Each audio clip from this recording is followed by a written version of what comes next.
It was hundreds of years ago. On a planet in the far distance, there were species called humans living together with billions of different species.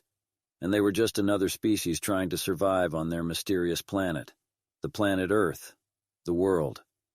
But something was different about them compared to the other species. They were built differently. They learned how to hunt for food, built shelters and homes from natural materials surrounding them. They learned how to cultivate crops and domesticate animals.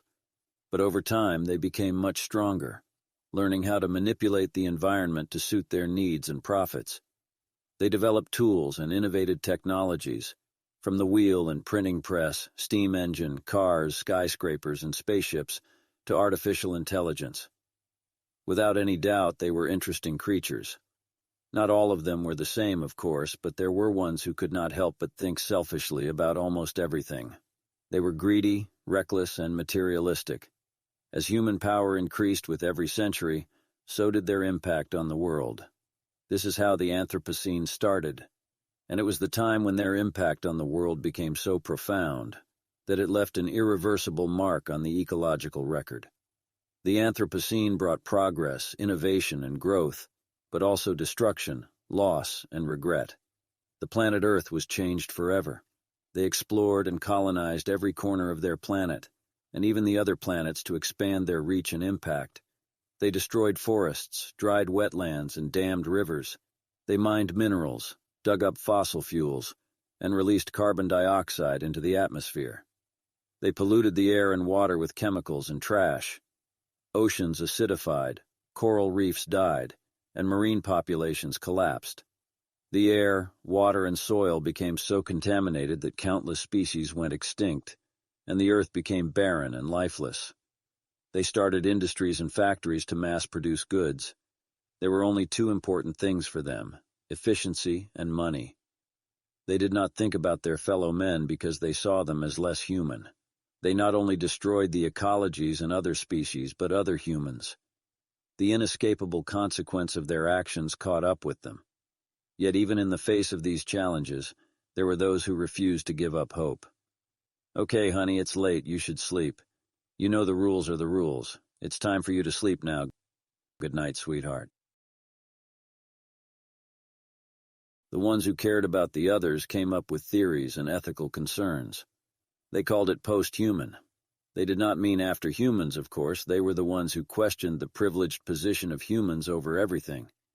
They suggested a deconstruction of the current notion of humans, and discussed post-human through evolution, technology, and ecology. Eventually, it became an umbrella term for other theories and philosophies, such as transhumanism, anti-humanism, speculative realism, new materialism, actor network theory, and object-oriented ontology.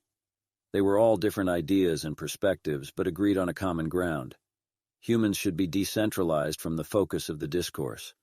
Because a world exists outside of the human mind, independently. The world is discrete from their minds. The knowledge of the world cannot be reducible to human minds. Non-human entities also have their own agency. Humans can even be seen as objects, just like any other non-human object. Humans should not have half of the ontological importance.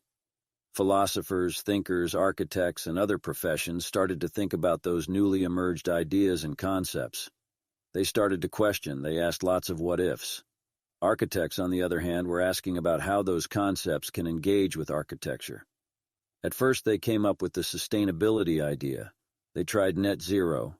They looked for ecologically friendly new materials to use, and maybe we can name them as post-human materials.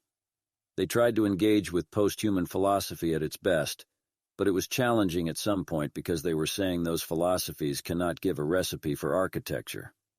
So they played with the ideas, intentionally misread the arguments, and transformed them into creative and productive tectonics. One day, a rock named Mother of Clay came to the agora with a fit of huge anger. It was screaming and saying, "Nobody asks me what I want to do, what I want to become." Years later, a brick showed up and said, "Somebody asked me what I want to be, and I said you will never know, because I was not a brick at all." The objects are asking questions.